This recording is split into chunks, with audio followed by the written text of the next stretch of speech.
Welcome back to Peril Pending, and today we're going to look at a few reasons as to why I think Farage is totally fucked.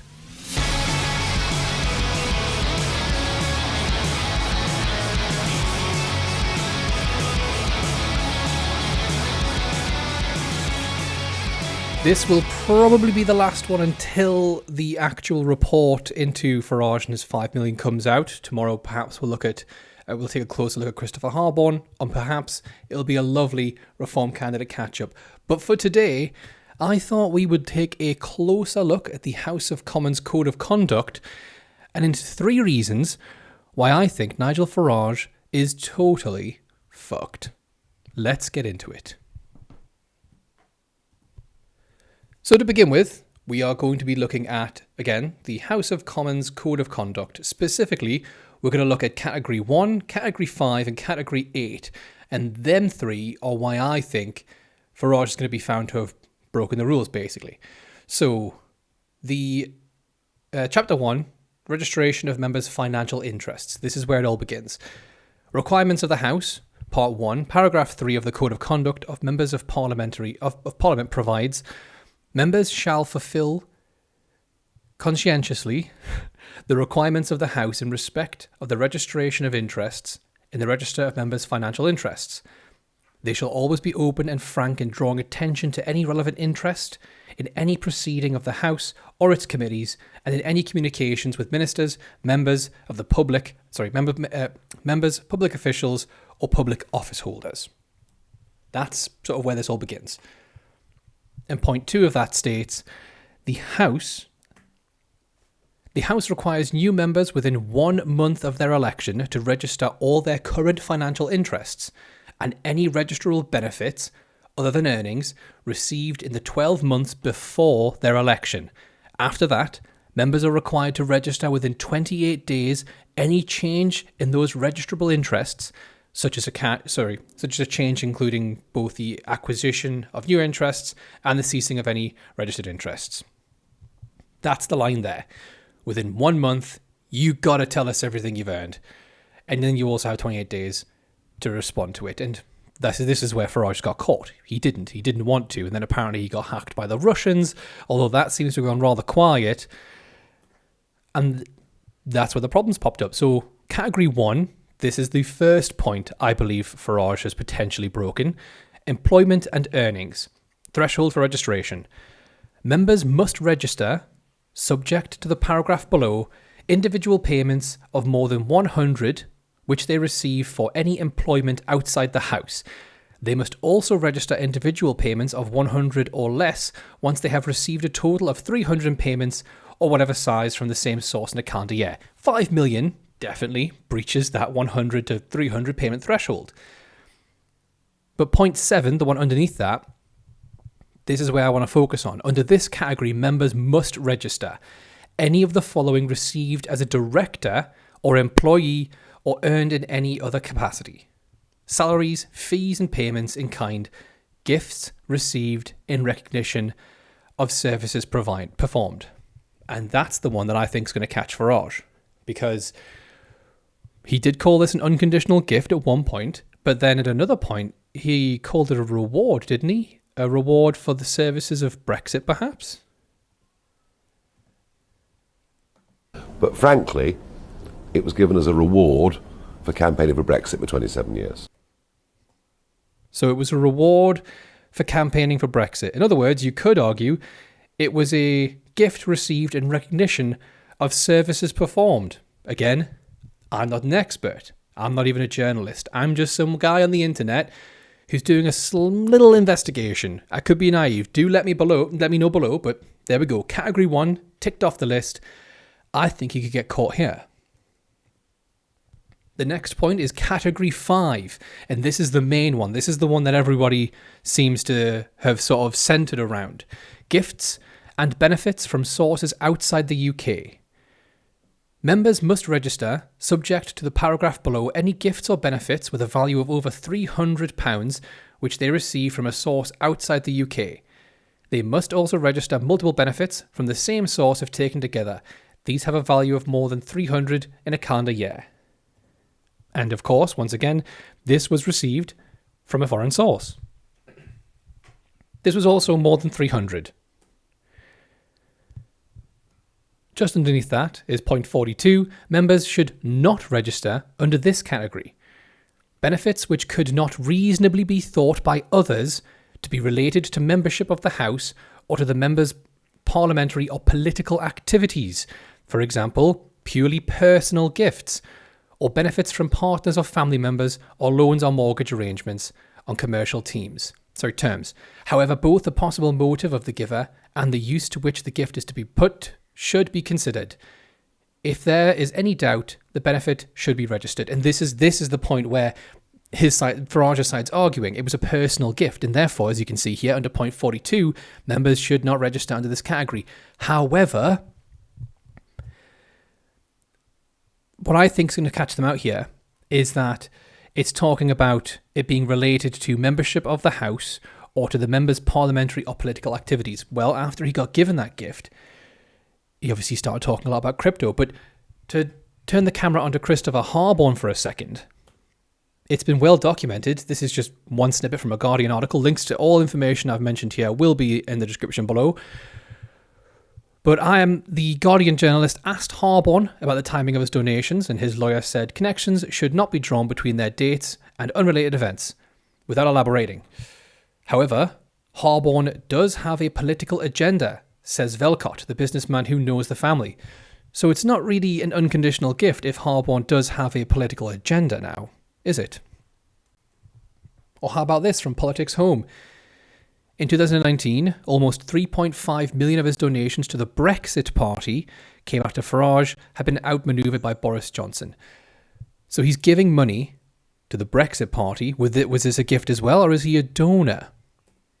Or how about this from Novara Media? A former Tory donor handed the Brexit party $3 million over the summer. New figures from the Electoral Commission have revealed. Businessman Christopher Harborne gave the huge sum to Nigel Farage's party in the wake of their stunning success in May's European elections. So he has a recorded history of donating to the Brexit party as a donor. So how is this one a gift? I'm sure the argument will be, well, Nigel Farage wasn't a politician at the time, and of course he wasn't. But he was the main shareholder and the director of Reform UK, which at the time was headed by Tice and was seeing an uptick in the polls. So it doesn't take a genius to work out that, yes, Farage did say that he wasn't going to run again, but then he got given £5 million and all of a sudden he's running again. So I don't know if this can be classified as an unconditional gift. Harborne gave more than $266,000 to the Conservative Party between 2001 and 2018, but ramped up his donations in 2019 after switching his allegiance to Nigel Farage, with a $6 million donation to the Brexit Party in 2019. And that's again from The Guardian. It just goes to show he being Harborne, a past of donating to political parties as a donor. Nowhere does it mention that these are gifts. And then on to the last point, Category 8, miscellaneous. I haven't seen this one spoken about. Of course, I have a very boring life, and that's why I decided to read through the House of Commons Code of Conduct. But I think this might also work as a potential catch in the report. Under this category, members must register any relevant financial interest or material benefit which does not clearly fall into one of the other categories, including any shareholder which falls below the relevant threshold, or any other financial asset, including an asset held in trust, if the member nevertheless considers that it meets the test of relevance. In other words, that it might reasonably be thought by others to influence his or her actions as words as a member. Now remember that. Reasonably be thought by others to influence his or her actions or words as a member. And any other interests, if the member considers that it might reasonably be thought by others to influence his or her actions or words as a member in the same way as a financial interest. It may be thought to influence his or her actions or words as a member.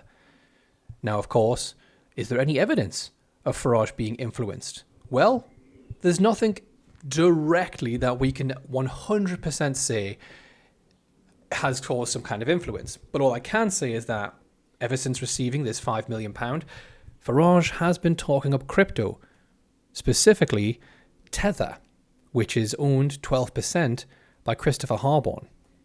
Here he is on LBC. And of course, this is long after receiving that $5 million, and there doesn't appear to be a record of him talking about Tether before then. Nick, I'm going to go tomorrow to say this. Tether is a stable coin. Stable coins are the way which money goes from conventional currencies through into cryptocurrencies and back again. Tether is about to be valued as a $500 billion company. Stable coins, crypto, this world is enormous. And I've been urging for years that London should embrace it. We should become a global trading centre for this stuff under proper regulation. And the Governor of the Bank of England earlier this week indicated that no individual should be allowed to have more than £10,000 worth of stable coins, to which some of my friends have said, should we just emigrate? First of all, you've got to love the fact that he's trying to bring in the whole, the rich will leave if we don't do this thing. But there we have it. No mention of Tether before receiving the money. Now all of a sudden receiving Tether. It's almost like his words or his actions have been influenced. And that's not all. There's also this headline here from The Guardian. Farage trying to block Bitcoin plans that could be costly for billionaire donor. We've spoken about this many times beforehand, but this just goes to show that his actions, at least in my opinion, do let me know yours in the comments below. But in my opinion, it looks like his actions are being influenced by this $5 million. Remember, the separate $5 million gift to Farage, also reported by The Guardian, came in early 2024. April of 2024 to be specific, in this little snippet here from the BBC. Because whilst I was looking around, I did find a few cameos of Farage talking about crypto before he received this £5 million. You'll also see that obviously the 18th of June is after he's received it. And I just want to say, compare these two cameos. Compare the one you're going to see first from the 18th of June after he's received the 5 million, and then compare the previous ones, I believe from 2021, when he hadn't had the money, and just compare his readings. And again, I could be tinfoil hat. Let me know what you think. But they're clearly different.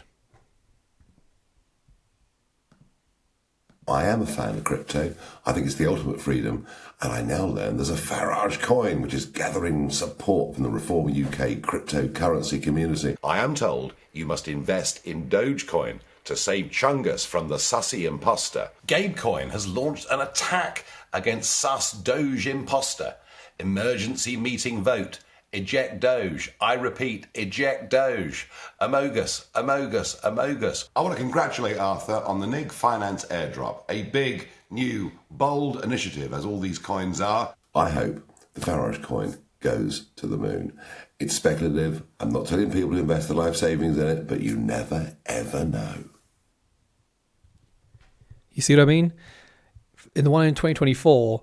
he talks about how he thinks it's the ultimate freedom, and also not to invest everything into it. He's clearly more clued up on what crypto is.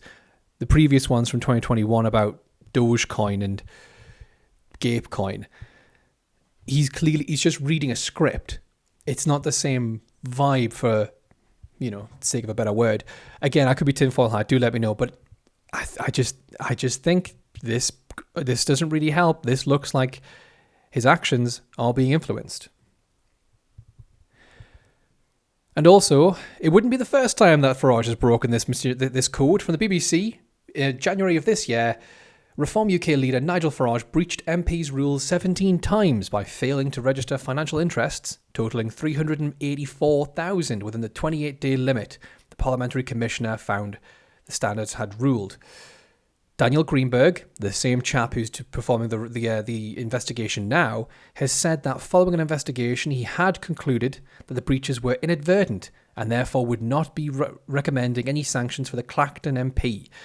He added that Farage had apologised and had promised to meet the deadline in the future. I mean, that's a bit funny, isn't it? Because because he's not. He's in fact made it worse. It's £5 million this time. But those are just my thoughts.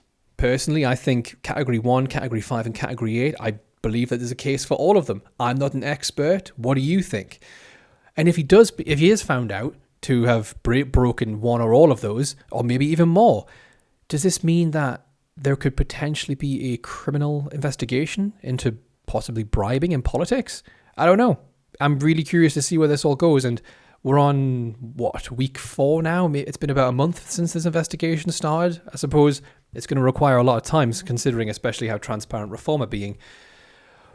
But I think he's done for. I think this is the end. Again, let me know what you think in the comment section below. And until next time, I promise to put out another video that doesn't mention the 5 million if I can help it.